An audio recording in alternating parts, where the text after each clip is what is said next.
Yeah, because the US, their politics, I think they're very close to fascism and they don't realize it. Because some of the arguments the right wing makes are terrifying.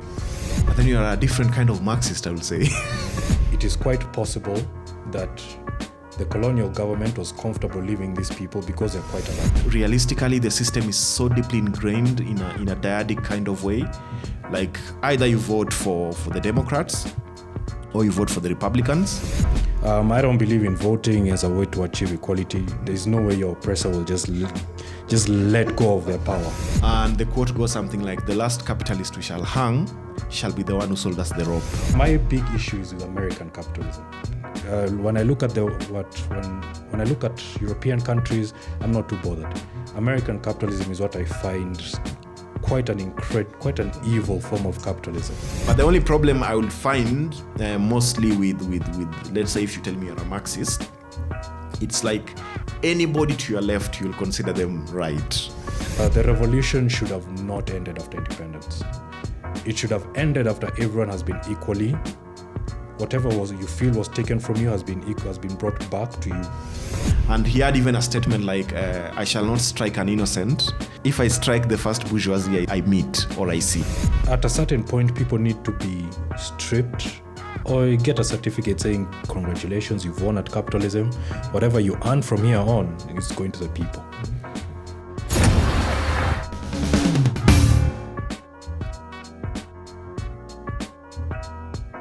Good afternoon, good evening, good morning, everyone watching, and welcome to the Nubianometry podcast. So this is a new podcast launching in 2024, and it will be focusing on various topics in and around geopolitics, geoeconomics, and development issues on the African continent, or as it was known way early times before, the land of Nubia. And for this particular episode, so this is the Nubianometry podcast, episode 001. And we have a very interesting guest in the studio today here in Nairobi. His name is Collins Karanja. And Collins Karanja, let's just say, he's a Marxist and a dedicated Marxist. And welcome to the Nubianometry podcast. You are our guest 001. Asante sana. I'm happy to be here. My name is Collins, as you've just said. And I am a Marxist. And it's been quite a journey to get to at least the political ideologies I do have. Okay.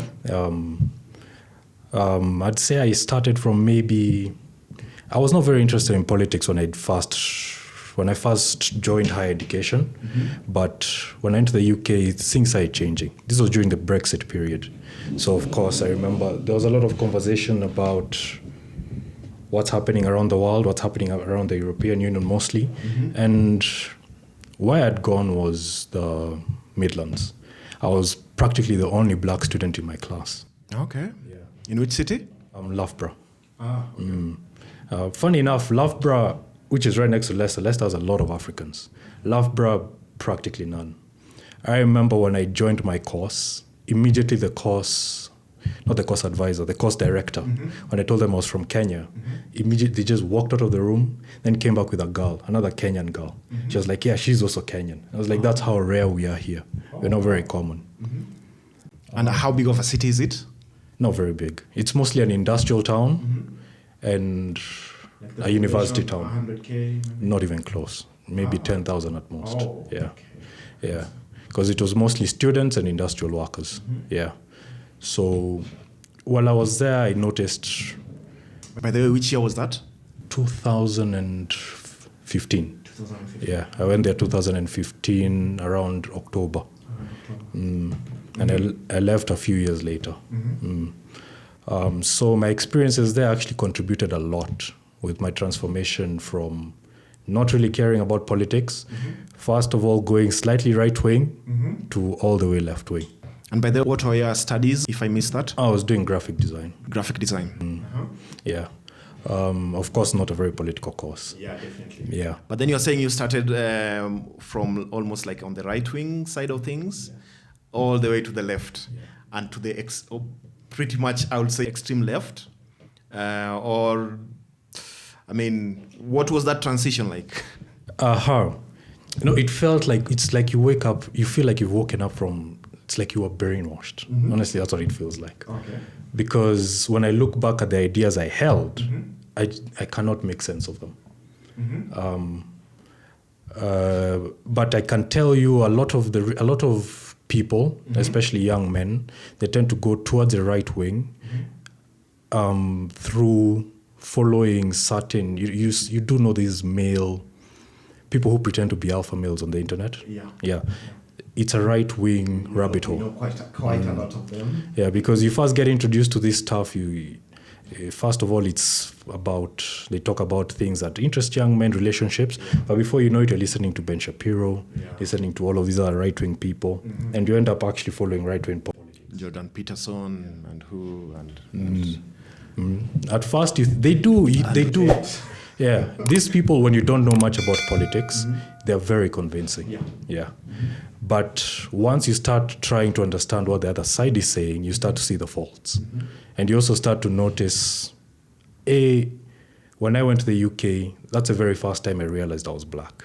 No, in Kenya, just being black is normal. It's very normal, yeah.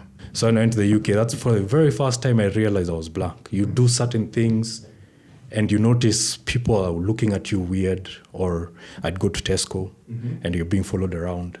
You suddenly realize, oh my God, it's because I'm black. Oh, okay. Yeah.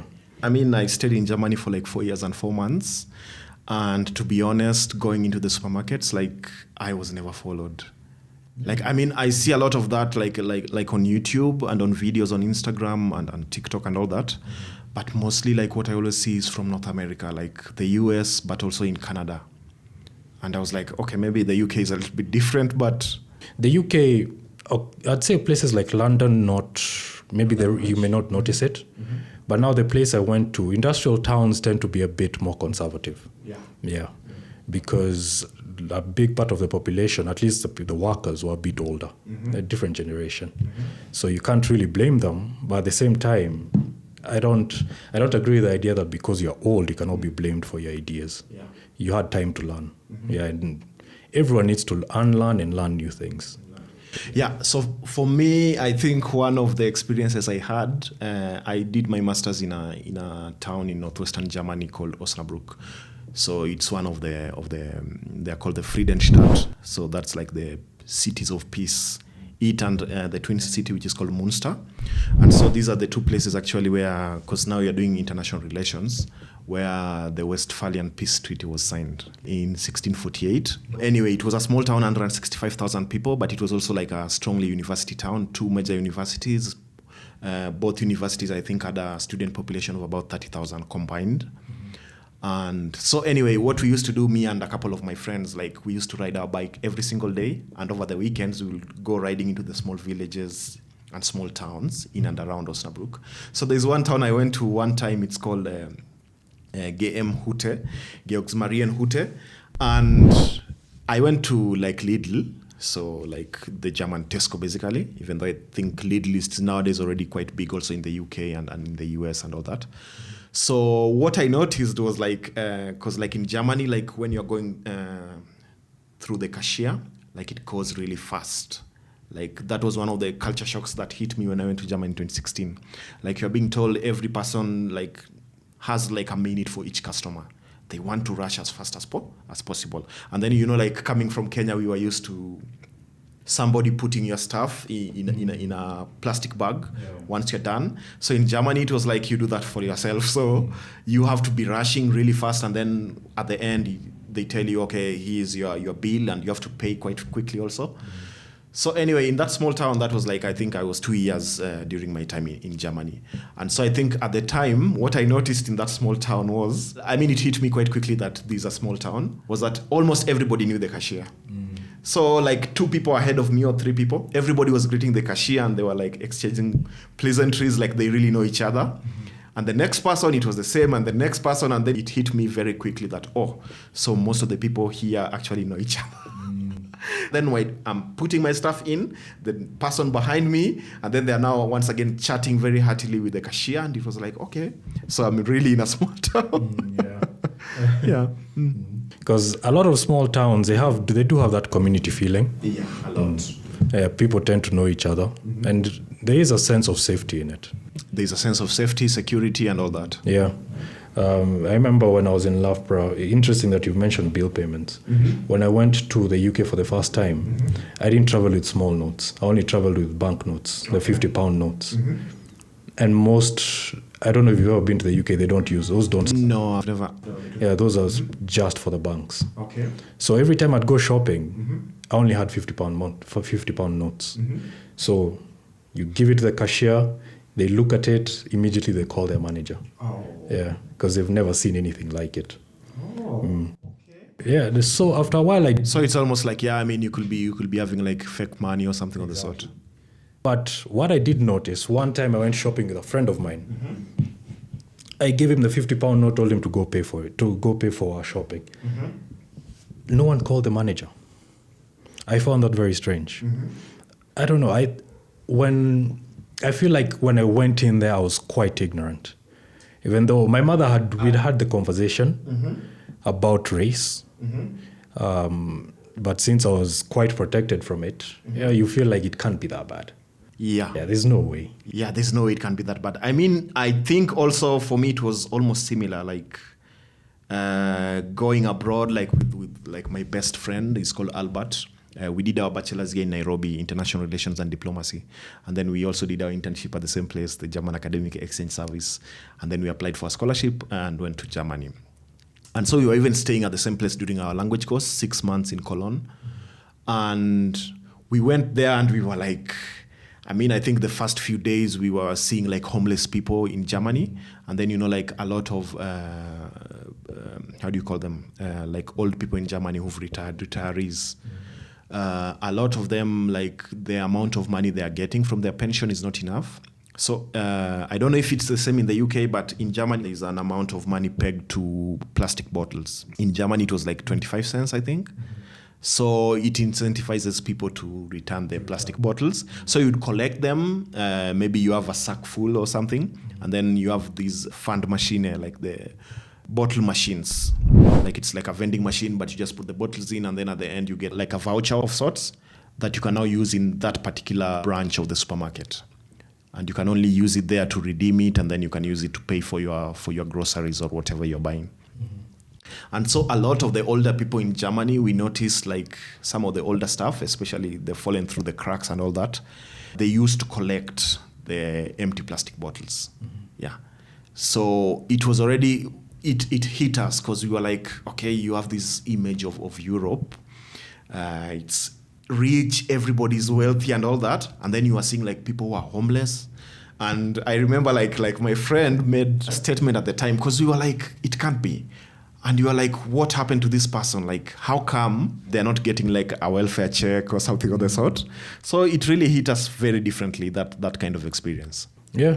When I did go to the UK, I also noticed there's quite a number of poor people. And being in an industrial town didn't help because you'd see quite a number of homeless people, especially when you walk out at night. I remember there's a time when I was coming back into the UK, I was going back into the UK. The custom officer, of course, looked at my stuff, told me, do you intend on staying in the UK after you finish school? I was like, no. I've seen enough. I'm not staying. Once I'm done, I'm going back home. Yeah. But that was like at the start? Yeah, that was maybe halfway through. Halfway through? Yeah. Ah, okay. At that point, I'd seen enough. I didn't glorify the UK anymore. For me, it was like after finishing the master's, and then you have like the transition period where you have to find a job in your area of expertise, your discipline. And virtually all the international students we had, like we were a number of African students, like from Ghana, we had someone from Togo, from Ethiopia and all that. And then some of them also from Far East and also Central Asia, like Thailand, Philippines. We had people from Latin America, a lot of them. And virtually nobody was getting like a proper job. Yeah. So when my time was coming up and it was close to like when COVID hit actually. So I was already planning to come back to Kenya because my time was coming up. And from the German authorities, you only receive like 1 month. So like after you finish your degree, you get like a year for you to find a job in your area of expertise, which was really hard, especially for the social sciences. Like in Germany, I think STEM graduates tend to find a job much more easier. I mean, if you've done math, automotive engineering, stuff like that, it just makes sense, IT. But for the social sciences, I think the competition is way too high because Germans themselves, a lot of them, like natives, they're graduating in huge numbers.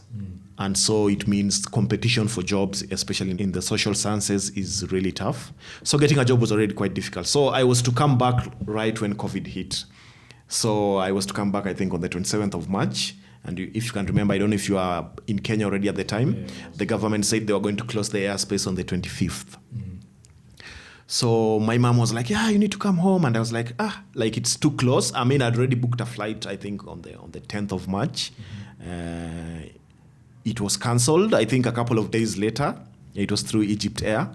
And I think a few days later, the Egyptian government said from the 17th, no flight will be allowed to land, only repatriation flights. And if you pay with a credit card or even a debit card, your money gets stuck there and they tell you, hey, we'll refund you after 3 months or after 6 months. So I was like, why should I book another flight? And already, you're already seeing the situation becoming much more pronounced. And then I was just like, yeah, we know how people always get treated in Kenya. Yeah, especially with such kind of things which are rushed. So I was just, let me watch out for the final days. I was supposed to travel on the 27th. So I was like, let me still play my cards close to my heart. And my mom was like, get a flight. And then you are seeing so many airlines, even the Turkish Airlines, Qatar Airways and all that. A lot of them, you are seeing flights are being cancelled and then people are being told, hey, you have to stay at the airport and all that. I just told my mom, let me wait it out and see how things go. So, because I had my savings, all that, so I knew I was going to still pay for my own upkeep for 3-4 months in advance. And man, when the pictures came, you remember that day now on the 27th, on the 25th, I think it was on a Sunday. So when we started seeing the photos of the first people who arrived on the deadline day, they were kept at the airport JKI, I think, for 12 good hours. 12 good hours. And then they were put into NYS buses. Some of them were taken to hotels. I think 2 or 3 hotels were chosen. And at the time, they said you were to pay at your own cost. Oh, yeah, I remember that. Yeah, you remember that? Yeah, I remember that. And then some who didn't, they were taken to a couple of schools, I think Kenya High and a number of other schools within Nairobi. And people were complaining and everything. And then I think in one of the places they had some parties.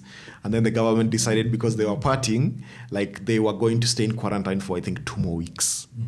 And people were complaining and taking all those videos. And then I was just telling my mom and my siblings, okay, mom, you wanted me to come during this particular period. Just look at what I will be facing actually if I came back. Yeah. But then after 4 months, I think on the 6th of June, President Uhuru Kenyatta at the time said within a month's time, we'll be opening our airspace, I think from the 1st of August. So then I booked a flight. It was a KLM flight, I think 2 weeks before the end of August, in mid-July. And then, so in Berlin, they had all these things that were giving us the surveillance forms and everything. The Kenyan government already had all these rules, you have to do this, you have to do that. You have to fill this form. I don't know, you have to do a PCR test at the time. And PCR, even in Germany at the time, 4 months into COVID, they were only being given to first responders, frontline workers, doctors, nurses, police officers, and I think people working in old home cares and kindergartens and things of the sort. So you couldn't get that. But at the airport in Berlin, in Tegel, they didn't bother us even with that. And we went into the KLM flight. Of course, they were telling us to wear a mask, blah, blah, blah. And then when we reached Amsterdam, so I found a huge contingent of Kenyans and Somalis from North America. So actually, my flight was supposed to be on the very first, which was on a Saturday.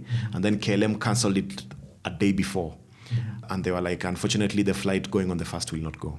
And I was like, hey? And then I asked them, okay, when is the next flight? And they said we can rebook you at no cost on the flight which will be leaving on the 3rd, which was on a Monday. So I was like, okay, Monday's still good. My idea was to come to Kenya on that very first day because I know on the first day, at the airport, they've not done all the preparations and everything. And I'll just go. You just go right through. Right through. So on that 3rd, now I realized because the flight, I think, left Berlin at 6:20 in the morning. And then by 8, we were in Amsterdam or 7:40 or something of the sort. The flight leaving Amsterdam to Nairobi was leaving at 1 p.m. in the afternoon. like 1:10-ish or something of the sort. And then it will arrive in Nairobi at 10 o'clock. So we met a lot of Kenyans. So they had left North America, mostly from the US and Canada. And so I think they were doing the linkage so that because had we gone with the first flight on the 1st to Nairobi, and at that time airlines had already been suffering a lot, like the 3-4 months. So they had to really calibrate it quite well. And so they pulled all that group because had they left on the 1st, which was on a Saturday, they would have missed all the people coming in from the transatlantic flight. So when I landed in Amsterdam, and then they took us to one place where we are a lot of Kenyans, but before you arrive there, we had to go through customs. And then I remember the customs guy, he was looking at me and he was like, okay, you're leaving, but you've been staying in Germany for because my first stamp was in 2016. And that was 2020 in August. And he was like, okay, so you're leaving and are you coming back? And I just smiled and said, I've had enough of Europe at the time. And he looked at me and smiled. And I also had the biggest smile because I was looking for a job. I couldn't get a job. My plan B was to do a PhD. A PhD also didn't work out at the time. So by the time it hit January 2020, 3 months before, or actually 6 months before I left, because of the COVID, it was only 3 months anyway. I'd already been looking for a PhD outside of Germany. So the UK, I remember applying to King's Land and didn't succeed with a supervisor. I tried Australia, I'd gotten a supervisor, but later, towards the end of the year, I didn't get the scholarship.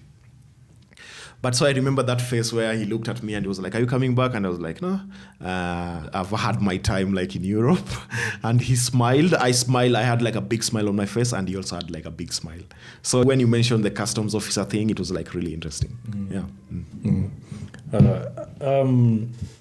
I don't know, my experience in Europe, it was fun. I wouldn't say it was not fun. For me too, there's still a lot of stuff I miss. And for me, I don't know about the UK, but in Germany, something that hit me off, I think, because growing up in Kenya, we used to ride our bikes and all that. And owning a bike when you were a kid in the 90s, it was something special. Yeah, especially the nice mountain bikes, all that. When I went to Germany and saw all the bicycle lanes, the infrastructure, even in the small villages, and you have a tarmac. I think it's also the same in the UK. The Netherlands is probably one of the best, and many other European countries, of course. So that's one of the things I really, really miss. Yeah. Traveling around, that was also quite nice. Things working differently to the way they work over here. So there's also a lot of stuff I miss from my time there. Yeah, because of the infrastructure, a lot of things are very convenient. Yeah, you're shopping, you don't even have to leave, it can just be brought to you. Brought to you with Amazon and all that, it was really interesting. And just things working. I remember also we used to do part-time work, and then we discovered at the end of the year you had to file your tax returns, and when what you are earning was not more than 8,000 euros in Germany, so you could apply for a reimbursement. Yeah, and I did that. We were maybe it's the Kenyan system. Yeah, it will never come back. I had savings worth I think 400 reimbursement or a waiver worth 400 euros. And the 400 euros came back to my account in 2 weeks. And I was like, oh, this is nice. Yeah. Yeah, their systems do work. Systems do work, definitely. And I think, sadly, in Kenya, we tend to have this belief that systems don't work here. But that's not true. The systems do work, but they've been infiltrated by corrupt people. Because most places, let's say you want a passport. You go through the system, it will take you forever to get it. But if you go there, give someone 1,000 bob, it will take the time you should have actually taken for you to get your passport. Maybe 2 weeks, you've got it.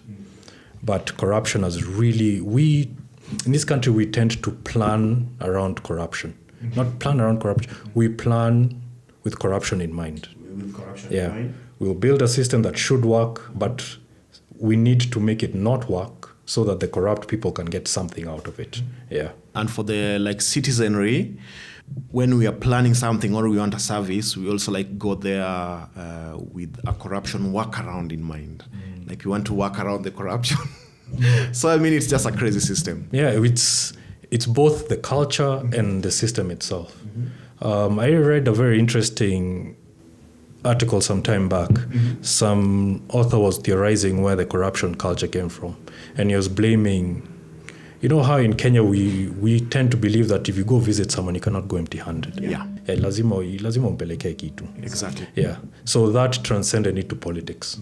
So even we don't believe that you can be owed a service without having to give anyone anything. Exactly. Yeah. As long as you're a citizen and you pay your taxes, you do not have to pay for certain services. But because of the culture of I cannot go empty-handed, you expect the person who should offer you the service expects something, and you believe that you must give them some. You must also give something. Let's now go into the meat of the problem, or the meat of the discussion anyway. You being a Marxist, so there's always this argument that in pre-colonial times, the African communities, you had something that was much more close to communism, but maybe always referred to as communalism. I've listened to a lot of Pan-African speakers, but also reading Pan-African writings. And one of them, I think, is John Henry Clark. John Henry Clark, I think, is right on that one. So there was a time he was speaking about pre-colonial African communities, and even the idea that for land, for instance, you never needed any title deeded to you that this is my title deed, I own this land. Yeah? And so many other things that were happening. And of course, one of the biggest one is that in mostly rural agrarian societies, children, for instance, were free labor. Yeah? They will help with the farm and all that. And with urbanization, children now became an expense. Yeah, I mean, the children you have to buy them uniform when they're going to school. You have to take them to modern hospital, like modern healthcare and all that. So there is that shift that occurred. But so if you look at it from that way, don't you think also maybe even the corruption, it's especially in developing countries, it's the way the system works or can work, because most of the industrialized countries, they have a first move advantage. They industrialized first ahead of everybody. Every other person is playing catch up. Now, when these guys, let's say on the African continent, by 1965, I think maybe 90%, 95% of African countries had received flag independence. So during that particular point, and most of the industrialized countries in the West, they already industrialized. They had been destroyed during World War II. But most of them had been rebuilt, for instance, through the Marshall Plan and all that. But now during that period, you have all these African countries getting flag independence. But then people are okay, we want the huge tracts of land that some of the white settlers had. And that's how, for instance, the issue of land grabbing came in. Some were okay, I need to enjoy all the best I can, what people have abroad. But for us to wait until our industries start functioning and all that, it will take a lot of time. Let me just embezzle public funds. So for me, I don't know, I always link corruption a little bit also to the capitalist system. I mean, you are a Marxist, so I don't know how you see it. Actually, it's quite interesting. A few years back, I wrote a paper about the Kikuyu system and how colonialism actually influenced the Kikuyu to become extremely obsessed with the idea of land. Before the colonial system was fully implemented in Kenya, the Kikuyu had their own culture, of course. And in their culture, land was still considered holy. But no one owned land. The land belonged to the community. I couldn't come here and say, this is my land. No one else can ever use it. So what the Kikuyu used to do, let's say I have a piece of land, and my neighbor also has a piece of land, just like that, we're a village. Whatever I produce with my land, I owe it to the community to give a share to the community. Yeah. So what that meant was basically, as you said, we are communalist. We produce for each other. Yeah, everyone gets a share of everyone's labor. Now, when the colonialists came in, quite interesting, they noticed that the Kikuyu were obsessed with their land.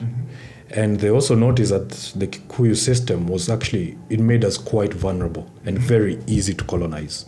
Because unlike the Maasais, we couldn't just move. Our land was our existence. Yeah. So what they did was they decided to give a few Kikuyus within the community some power, made them chiefs. And these chiefs were required to collect taxes. And of course, as the Kikuyu, I don't have money. You're introducing the system of money to me. So I don't have much. This chief who's been appointed by the colonial power is being expected to take a few taxes. When they come to my village, I bribe them. I give them, if it's my 2 shillings, I give them my 2 shillings. Now, as this progressed, of course, independence movement came along, and then, what's his name? Kenyatta came to power. We had an identity crisis. Because at this time, the colonial system and capitalism had been ingrained into the Kikuyu. The Kikuyu as a whole, we had an identity crisis. Do we want to go back to our pre-colonial mindset? Or does our current leader want to embrace the Western world? And sadly, to embrace the Western world would have meant abandoning your own people. So, of course, Kenyatta chose the latter, which was to embrace the Western world. And, of course, the process was meant to be that the British government gives Kenyatta, I think it gave him like 24 million pounds at first to buy back land from former settlers. Yeah. But, of course, the government did what it always does. Rather than buying back the land and giving it to their natives, it would buy the land for extremely cheap prices and it'd give it to his comrades. And cronies, completely leaving out everyone who was robbed of land. And what we did basically is we made land we still considered land holy, but it was no longer holy for community gain, it was holy for personal gain. Yeah. And that's why to this day, most Kikuyus ask them what's their aspiration. They want a plot of land. Yeah. But it's no longer to help the community, it's just for you. It's for you and whatever profit you can get from it. I also always look at it that way, and even for the other tribes, and not only in Kenya, like in the entire African continent. Like that realization that with the communalist system, land was communally owned. You never needed a title deed and all that. And then when some of the settlers were coming in, the settlers and the colonial families or colonialists, somebody will just come and they take, like, I don't know, as far as the eye can see, and then it was fenced, and then anybody living there, maybe you are pushed into small villages and all that. They've been called concentration camps or whatever. And I think for me, it also like messed with the psyche of most Native Africans during that period. Because for the first time, they realized like land had a lot of value. They were like, okay, so we've been having this land communally, and someone kicks us out, he fences it, and maybe is now practicing modern agriculture and all that, and modern animal husbandry, and we have to work for him. And I think in that particular generation leading up to independence, let's say 30, 40 years into independence, or before independence, they realized that, okay, so many things that they thought didn't have value now had a lot of value. And that's why I think immediately after independence, there was this huge rush to now grab stuff. Because people are like, yeah, we've seen the value of land, of a ranch, of, I don't know, having this and that, a huge house, like a colonial manor style house and all that. And I think that really messed up with the psyche of most leaders. I mean, there are some people who argue today that most of the problems in Africa are not related to colonialism. And sometimes I tend to agree with them. But also sometimes I look at it far much deeply, because I've read a lot of articles, let's say, by psychologists and clinical psychiatrists and all that. And some of them, like, I mean, in the US, you have post-slavery syndrome, yeah? And people say, like, yeah, there are some African Americans who are still kind of suffering from post-slavery syndrome. Like... it's generational trauma. Like, it keeps going down the road. And for me, I still think, like, for the leadership in Africa, but also, like, the people, you have that post-colonial syndrome that happened right before independence, after independence, and it still keeps replicating itself down generations. Yeah. Because there are certain beliefs that we do have as Kenyans. I won't go into other countries. I'm a Kenyan, so I can't really speak on the experience of others. That are clearly colonial thoughts. When you do look at how we even discipline our own children, we tend to believe that, of course, spare the rod, spoil the child. But we tend to, how people punish their children, it's not even discipline, it's more like corporal punishment. Yeah. And that's a colonial thought. Very colonial. Yeah, it's extremely colonial. Because I think we also need to when a white man does tell you something, we also need to remember these white people, they're not your allies. The vast majority of them are not. And you must compare what they're telling you to what they practice. Yeah. So when you do encourage me to instill physical violence on my child and you do not, why would you tell me that? When these colonialists came here, they basically stripped us of our identity. Things that made us, our physical features, our beliefs, they were stripped from us or demonized. Kikuyus believed their god was Mulungu. Is it Mulungu? No. Ngai, yes. Ngai, Mount Kenya. Yeah. But of course, our beliefs were downgraded to witchcraft, spirituality, sorcery, and all of this stuff. And we are given Christianity, the one true God. And of course, the Jesus we were shown was white.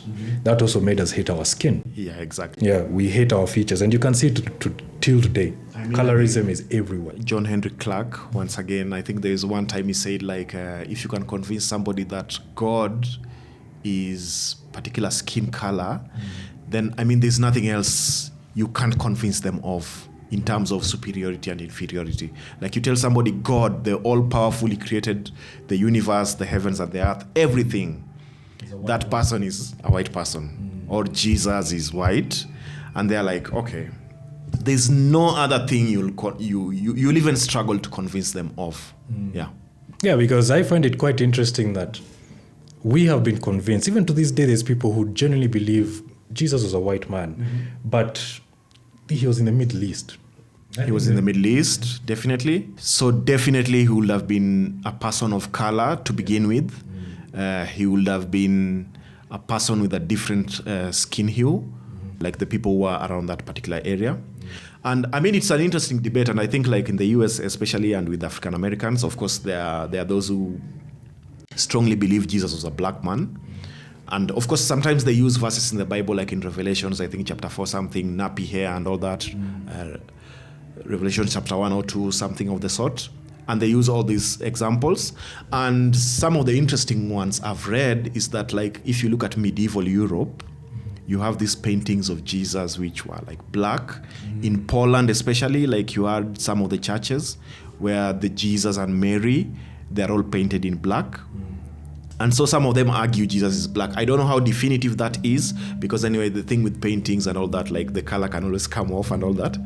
But definitely a lot of people still have, I think, the image, especially in Africa, they still have the image that Jesus is the white photos that people see since the post-independence period and all that. You know, actually, fun fact, a lot of people don't know this, but the image that has been popularized of Jesus is actually of a guy called Cesare Borgia. Cesare Borgia, yeah. Yeah, I've heard of that argument. I think there's also one where they say it was one of the other princes, not Cesare Borgia, but it was one of the other princes, or one of the Renaissance painters. Like the guy just decided to paint themselves to become like the face of Jesus. Yeah, and I like teasing Christians with that because I just find it interesting. I'm like, that guy do realize he's gay, right? Like, I find it quite interesting, but I don't know. I think it wasn't what was his name? Not Dubois. The other Pan-African that was quite famous. Why am I forgetting his name? Nakasgave. Yes. Gavi is right there. He actually did make quite a famous argument that for Pan-Africanism to work, one thing we need to transform is our religion. If people want to remain Christian, but change the images. Make Jesus look like you. Yeah, so that when you close your eyes and you're told to think about what do you think God looks like, you see a black man. Yeah, because that also empowers you. It makes you feel that you've got power. Because the people you believe in look like you. But when you believe in people who do not look like you, immediately you strip your power. You give it to someone who looks like the image you have in your head. And he was basically arguing that Christianity as it is today, it's basically pushing and it's making Africans feel inferior. Yeah, if your God does not look like you, why would even bother answering your prayers? Yeah. Anyway, so you are linked to Marxism. Like how did that come about? Like, because I think when we organized the symposium in last year, November, we just had a very short window to chat. Mm-hmm. And you are like, yeah, we need to continue this conversation. And I was like, definitely. But that day I was like running around doing a lot of things, mm-hmm. like 1,000 things and one. Because I remember like when I was in Osnabrück, one of our classmates, he was actually like a communist. And for a time he was in the Communist Party of Germany. Mm-hmm. And I remember like him, another German student and me, and we were talking about the left party. So it's called Die Linke in Germany. Mm-hmm. So they are still left of the center left. So like the Social Democrats, like in the UK, that would be the Labour. Mm-hmm. And actually they used to be part of the Social Democrats. And then they were like, no, the Social Democrats are kind of cascading towards the center or the right, whatever. Mm-hmm. And they were like, we are breaking off and moving far more to the center. So at the time, I think there was an election, or I can't remember. And then I just asked the question. So the other German student, he was supporting the left party in Germany. Mm-hmm. And him, of course, he was a communist. And then I asked him, yeah, but why don't you like support Die Linke? Yeah, because I mean, they're on the left and like even left of Social Democrats who people criticize a lot, right? And he was like, yeah, no, they're not left enough. They're not. And so you remember like during the symposium, I mentioned that to you. Like, but the only problem I would find mostly with, let's say if you tell me you're a Marxist, it's like anybody to your left, you'll consider them right. And there's a reason for that. Uh-huh. One thing, there's quite an interesting thing I read some time back that said when you look at the average liberal, mm-hmm. they are against every war mm-hmm. except the war that's happening right now. Mm-hmm. They're against every human right violation except the one that's happening right now. Mm-hmm. Basically, what that means is your average liberal mm-hmm. will always give space for fascists until it becomes unpopular mm-hmm. to hold those fascist beliefs. Mm-hmm. Suddenly, they take the progressive position mm-hmm. on whatever it is we're supporting. Mm-hmm. A good example is what's happening in the world right now when you look at Israel, Gaza, and Joe Biden. Mm-hmm. A lot of the people who are supposed liberals, claim to be the left, mm-hmm. they're very much... They may say they don't like what's happening in Gaza, mm-hmm. but they're very willing to vote for Joe Biden. Mm-hmm. They're very willing to silence those people who criticize Joe Biden. Mm-hmm.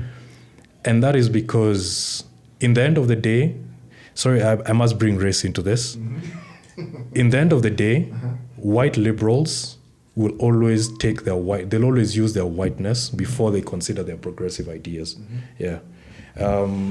Yeah, I mean, Malcolm X hit at white liberals, I think, 40, 50 years ago. Yeah, white liberals are actually worse for the black community than white conservatives. But don't you think, like, for the US, maybe you mentioned Biden. I mean, for them, I think it's also like their party system. Like, it's a locked-in two-party system, yeah? So in as much as you can criticize, let's say, the liberals and Joe Biden, people will vote for him. I mean, realistically, it's either they vote for Biden or they vote for Trump. Because, I mean, I don't think Nikki Haley will be able to withstand Trump. Sometimes you see, like, independent third candidate and all that. Mm-hmm. But realistically, the system is so deeply ingrained in a dyadic kind of way. Mm-hmm. Like, either you vote for the Democrats or you vote for the Republicans. Or you can spoil your vote. Maybe you can choose not to vote. And if you vote for an independent, like...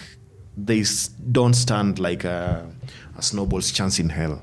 Or you force the Democratic Party to change their candidate. To change their candidate? Yeah, you have to force them. Because in the end of the day, I'll always say the person with the power has the most responsibility to change the system. Mm-hmm.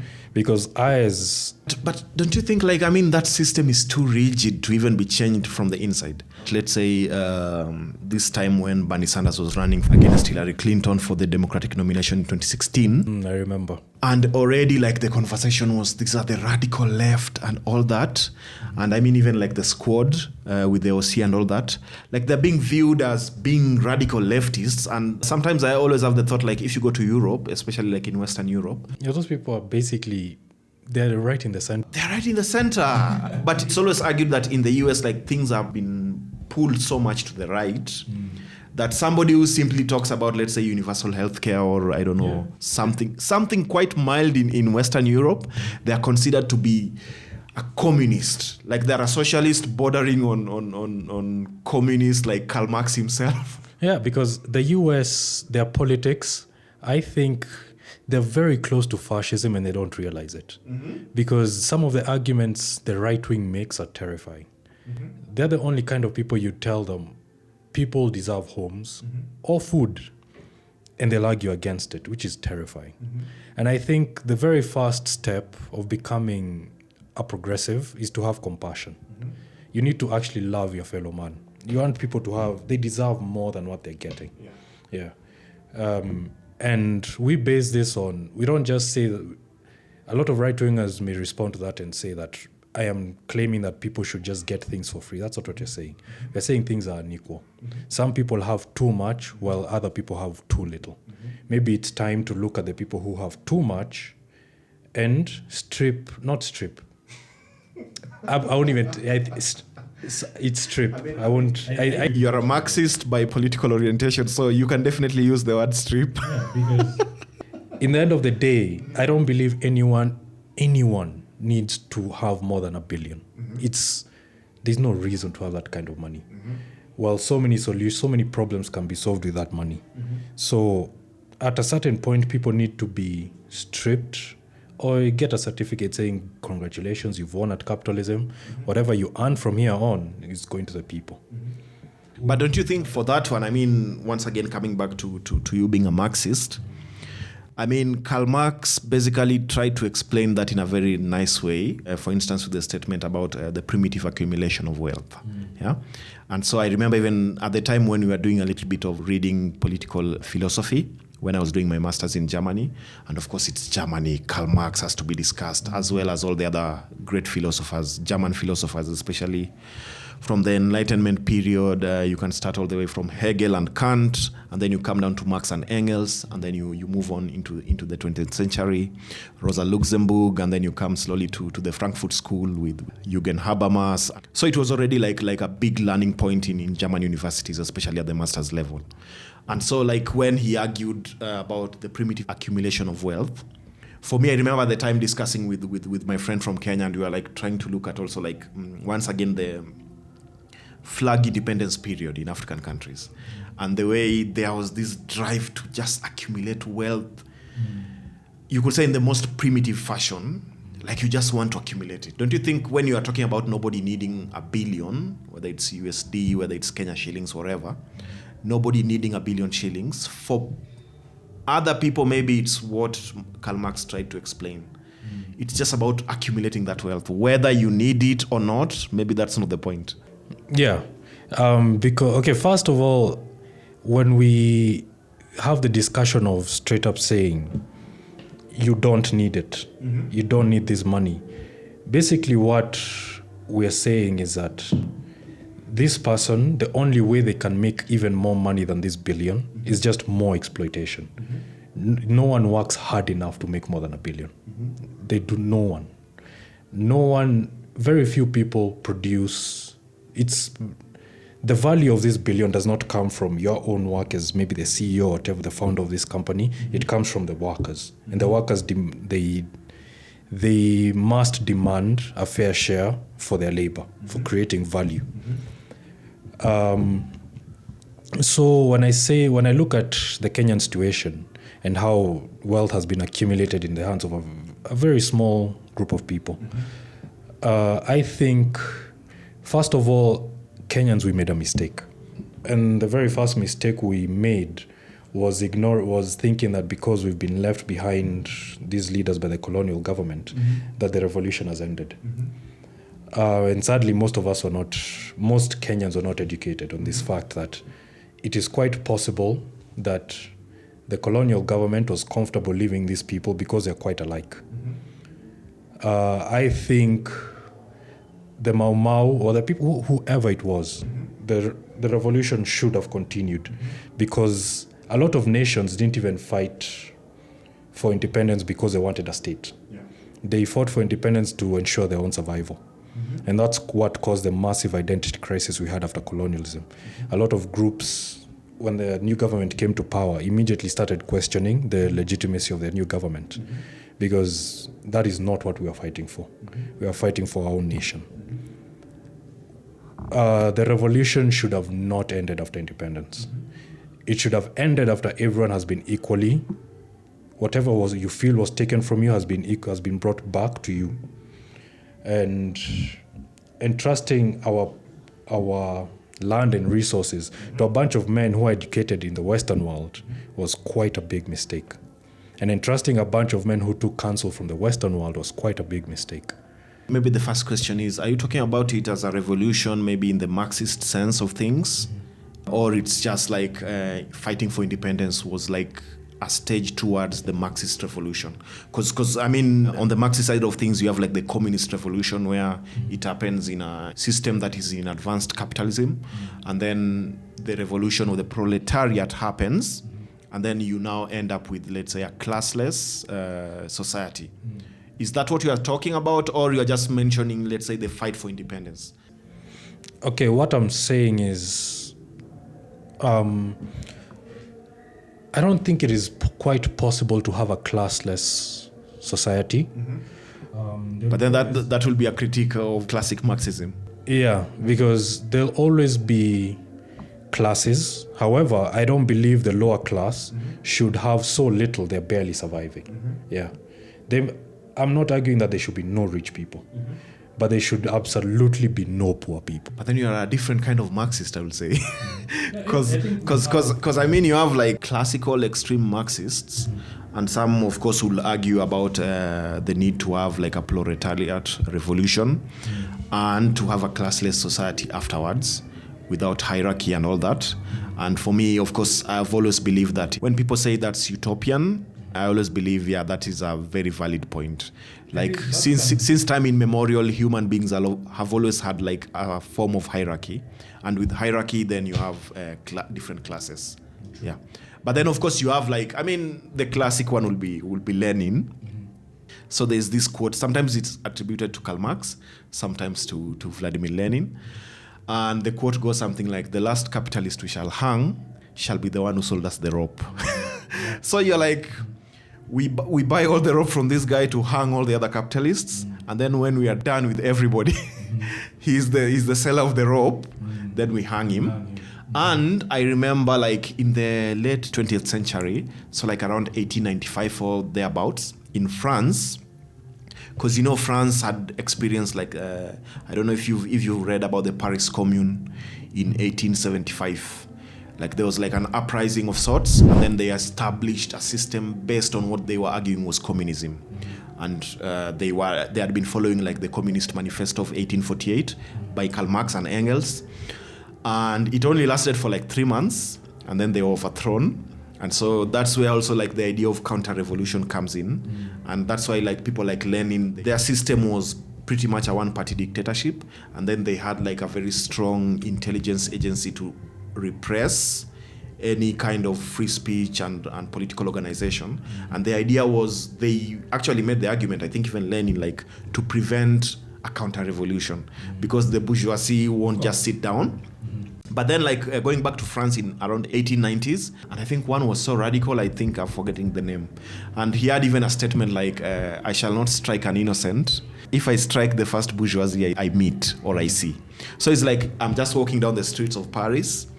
The first bourgeoisie, if I hit them, if I punch them in the face, I've not struck an innocent person. You've not hit an innocent person. So, I mean, there's that kind of the extreme end of people who will say they're Marxists, communists, or for those referred mostly to as anarcho-Marxists, because they're also like bringing in ideals of anarchism and Marxism. So, of course, that will be like the classic, these are the true Marxists. Like they're saying like nobody should be rich. We shouldn't have any rich person. But of course now you're saying like for you, there's no problem with being rich, but maybe the issue is just about the distribution, like especially on the poor side of the equation. Yeah. Although I do understand that there's still something I'm reconciling, because at the same time I believe in violence as a tool to achieve, for the proletariat to achieve equality. I don't believe in voting as a way to achieve equality. There's no way your oppressor will just let go of their power. I believe that violence is the only way the proletariat can do it. Now, and I say not everyone should My concern is mostly with people are becoming far too poor, while some people are becoming far too rich. I'd prefer a system where the poorest person you meet is someone who can still afford a home, they can afford education, food, and they can also afford to leave a job they hate. They're not a slave to their jobs. And the person who's rich, yes, they're living a comfortable life, but they're not so rich that their wealth is at some point is no longer coming from creating value, but from stealing value. Yeah. But so then in that sense, where would you categorize, let's say, like the Nordic system of social welfare state? Like they have a system of social welfare where apparently people argue it's probably in Denmark, Sweden, and Norway. It's like probably one of the best in the world. And a lot of, let's say, socialists, a lot of center-left people, they look towards that, especially if you're always looking at the debate from the UK and also even from the US. And even I think also in Germany and many other countries, they look towards that as probably the best version of like center-left politics. Exactly, it's a balance. Some people argue like Marxism is too extreme. Socialism in certain ways, like the 20th century socialist governments, case in point, Marxism-Leninism, they say it's too extreme. And so the argument is you could do some reform, let's say, to the capitalist system. Yeah. And one of the reforms, the greatest one that came out of the 20th century, I think for that, was the issue about social welfare. Like you build a welfare state, and so in as much as some people are poor, they are at the bottom of the pyramid, you can increase, let's say, taxes on the rich and the middle class, and then you form some kind of a redistribution mechanism so that even if they are really extremely poor, then they don't fall off the cracks. They can get a welfare check for groceries, or they can get their housing subsidized or something of the sort. Yeah. I actually quite admire their system. I think they're very close to getting it right, because they are trying to figure out a system. But then if you say that, don't you think then you and me, I'm center-left, I identify mostly as center-left when it comes to political orientation, especially the Western kind of political orientation. But then you and me are not far off, because, I mean, you say you're Marxist, but if you say the Nordic system is quite agreeable and they're close to getting it right. They're close to getting it right. Then the distance between you and normal center-left is not that big. It's not that big. Mm-hmm. Okay, when you come to economics, I wouldn't say we are very far apart. Mm-hmm. It's just when it comes to now basic politics, where is this right, is this wrong, that's where now we might start to diverge. Yeah. Because when I look at the economics of the Nordic countries, what they've done is they've created a system where social programs have found a way to sort of put a split governor on capitalism, where it's no longer profitable to just be incredibly greedy. Yeah. And actually, in my opinion, I think the next step is the taxes that they do have on corporations. They need to find a way to make it that the more money this corporation makes, you tax it. It's a progressive tax, but because a lot of people who own these businesses are quite greedy. Yeah. To lower these taxes, or to at least avoid these taxes, you can pay your workers more. You understand? So if this corporation, you tell them past $1 billion profit, your taxes will skyrocket. Now, before you get to that billion, for you to avoid these taxes, it would actually be better if you, whatever it is you make after $1 billion, pay to the workers, increase their wages. But I think my big issue is with American capitalism. When I look at when I look at European countries, I'm not too bothered. American capitalism is what I find quite an evil form of capitalism, because of how ruthless it is. American capitalism, it's all about the profit. Yeah, the profit is a bottom line. Me and my friend, once again, like we will be traveling, get on a train, because like we are students, and we had like there's something in Germany for students called semester card. So like you get free travel in the regional trains for an entire period of 6 months. Of course, you pay it through the university card. There's a small fee you pay. And then you get like a 6-month card where you can use the regional trains for 6 months for university students. So we'll get on the train from Osnabrück, you're going to Bremen, or we are going to Cologne, we are going to Wolfsburg. And we will be arguing in the 2-hour, 3-hour train ride all the way till there. I remember, like, I used to also make the argument that for me, the US kind of capitalism is the most rabid form of capitalism, I will argue. Let's say libertarians like Milton Friedman. For him, it was also surprising, like, in the time when he used to argue, like, there's this series of documentaries he did in the 80s. I don't know if you've ever watched it. There were, I think, 10 episodes called Free to Choose. I've watched a lot of Milton Friedman, whatever. Yeah, in one of them, he went to Hong Kong. So he was doing them like a documentary style, like he was doing the first parts, he's like roving with the camera and all that, presenting. And then later he will bring the argument to a panel discussion. And like they will now watch the clip and then they will now give their reactions. And he was like, Hong Kong was the best version of capitalism, I think, back in the 80s, according to him. And so, like, for me, like, when we look, maybe Hong Kong nowadays has changed anyway. It's over, like, 20, 30 years. But for me, like, when he will mention Hong Kong as the best free market system or free enterprise system, and I compare that with where, like, some of us look at the US and we're like, this is the most rabid form. But apparently people over there, some of them don't even view it as rabid enough or as ruthless enough. They're like, we should even be more ruthless. You understand the degrees of separation and relativity. Yeah, that's why I said America is very quickly descending into fascism. The idea, they've completely gone off just the deep end. Because Americans are taught that from a very early age, and I'm even sure when you go to your social media, you see it. They're taught that your value as a human being is based on your productivity. And productivity is basically how much money do you make. So from a very young age, the bottom line is profit. Everywhere you go is profit, profit, profit, profit. Not compassion for your fellow being, not helping the society around you, nothing. It's all about profit. I don't remember why I saw this, but I saw someone was talking about the difference between dealing with Europeans and Americans as an African business.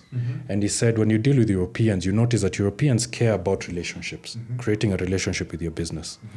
Where basically, if you have a deal to discuss, they're willing to make certain concessions so that 10 years down the line, you still have a relationship. The relationship is still existing. Yeah, you're still doing business. But dealing with Americans, the Americans are just ruthless. They will concede to nothing and they'll still get what they want. Because all they care about is to make as much money as they can. And they don't care about relationships. They don't care about anything else. And we can see it around, we can see the same thing translating in their foreign policy. For example, when they invaded Iraq in 2003, after they were done with Project Shock and Awe, what's it called? The Shock and Awe, whatever. Shock and Awe, yeah. The only thing that was secure, the only public institution that was secured by the Americans was the oil, energy sector. They had destroyed education, they had destroyed the infrastructure, they had destroyed healthcare, they had destroyed everything that actually helps a community, but they had preserved oil. And the biggest thing they destroyed, which maybe they didn't realize, was that they let Iran in. And since then, Iran has been controlling Iraqi politics, like with a vice grip. True. Yeah. And actually, because how they handled Iraq, it showed that America just does not care about people.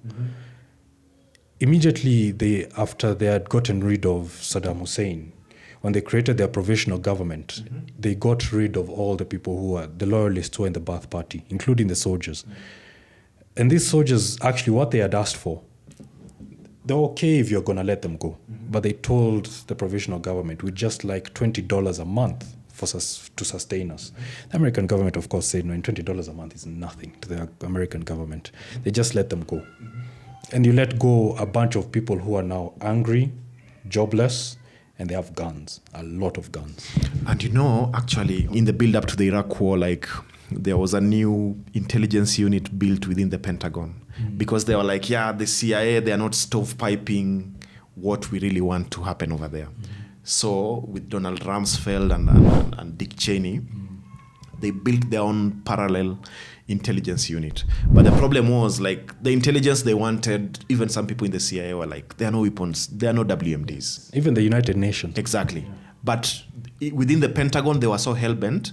And so I think in that particular unit, I think after the invasion or something, they were talking about some of the people who were put in charge of the post-reconstruction. And there was a group, I think they were 24-year-olds or something of the sort. Yeah, people, they don't know anything. And even one of them admitted, we got the job because of connections and all that. And you're like a 24-year-old and you're putting them to be in charge of reconstruction of Iraq.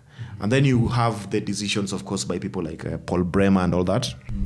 They decided to let, I think, Iraq at the time still had, I think in the first Gulf War in 1990, 91, they had the fourth largest army in the world. I think by 2003, they still had like one of the top 6, if I'm not wrong. They were quite a big army. And then you just decide like 700, 800,000 people, you just let them go. Yeah. And you're like, what are they going to do next? Pick up guns? Not only are you going to let them go, you're going to go house to house, kick their houses down, humiliate these men in front of their wives, and then imprison them. You're going to create a lot of radicals.